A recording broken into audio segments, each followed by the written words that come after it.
വാർത്തകൾ തുടരുന്നു. കൈക്കൂലി കേസിൽ പിടിയിലായ കൊച്ചി കോർപ്പറേഷനിലെ ബിൽഡിംഗ് ഇൻസ്പെക്ടർ സ്വപ്നയെ സസ്പെൻഡ് ചെയ്തു. വാർത്തയുടെ വിശദാംശങ്ങളുമായി വിനയ ചേരുന്നു. വിനയ, കഴിഞ്ഞ ദിവസമാണ് കൈക്കൂലി വാങ്ങുന്നതിനിടെ സ്വപ്ന വിജിലൻസിന്റെ പിടിയിലാകുന്നത്. ഇപ്പോൾ വകുപ്പ് തല നടപടിയുടെ ഭാഗമായിട്ട് ഇപ്പോൾ സ്വപ്നയെ സസ്പെൻഡ് ചെയ്തിരിക്കുന്നു. വിവരങ്ങൾ എങ്ങനെയാണ്? വൃന്ദ, കൊച്ചി കോർപ്പറേഷൻ കൌൺസിൽ യോഗത്തിലാണ് സ്വപ്നയ്ക്കെതിരെ നടപടി ഉണ്ടായിരിക്കുന്നത്.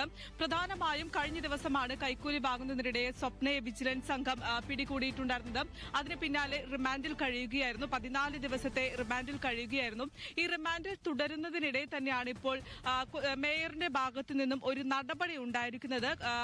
സ്വപ്നയെ സസ്പെൻഡ് ചെയ്തുകൊണ്ടുള്ള ഒരു നടപടിയാണ് ഇപ്പോൾ മേയറിന്റെ ഭാഗത്തു നിന്നും ഉണ്ടായിരിക്കുന്നത്. കഴിഞ്ഞ ദിവസമാണ് വിജിലൻസ് സംഘം സ്വപ്നയെ കൈക്കൂലി വാങ്ങുന്നതിനിടെ പിടികൂടിയിട്ടുണ്ടായിരുന്നത്. തുടർന്ന് വിജിലൻസ് പ്രധാനമായും ഈ സ്വപ്ന വരവിൽ കവിഞ്ഞ സ്വത്ത് സമ്പാദിച്ചിട്ടുണ്ടോ എന്നതിലടക്കം അന്വേഷണം നടത്തുന്നുണ്ട്.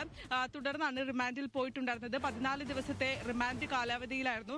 ഇതിനിടെയാണ് ഇപ്പോൾ കോർപ്പറേഷന്റെ ഭാഗത്തു നിന്നും ഒരു നടപടി ഉണ്ടായിരിക്കുന്നത്.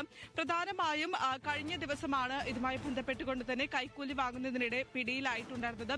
3 നില അപ്പാർട്ട്മെന്റ് കെട്ടിടത്തിൽ 20 ഫ്ളാറ്റുകൾക്ക് നമ്പർ ഇട്ട് നൽകാമെന്ന വ്യാജേനയായിരുന്നു സ്വപ്ന കൈക്കൂലി വാങ്ങിയിട്ടുണ്ടായിരുന്നത്.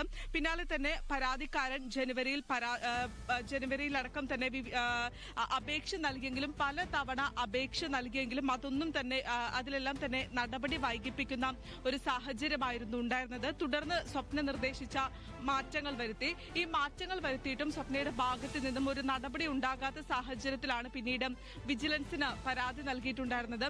അതിൽ പ്രധാനമായും സ്വപ്ന ഈ പരാതിക്കാരനോട് ഉന്നയിച്ചിട്ടുണ്ടായിരുന്നത് 5000 രൂപ മുതൽ 15000 രൂപ വരെ ആവശ്യപ്പെട്ടിരുന്നു.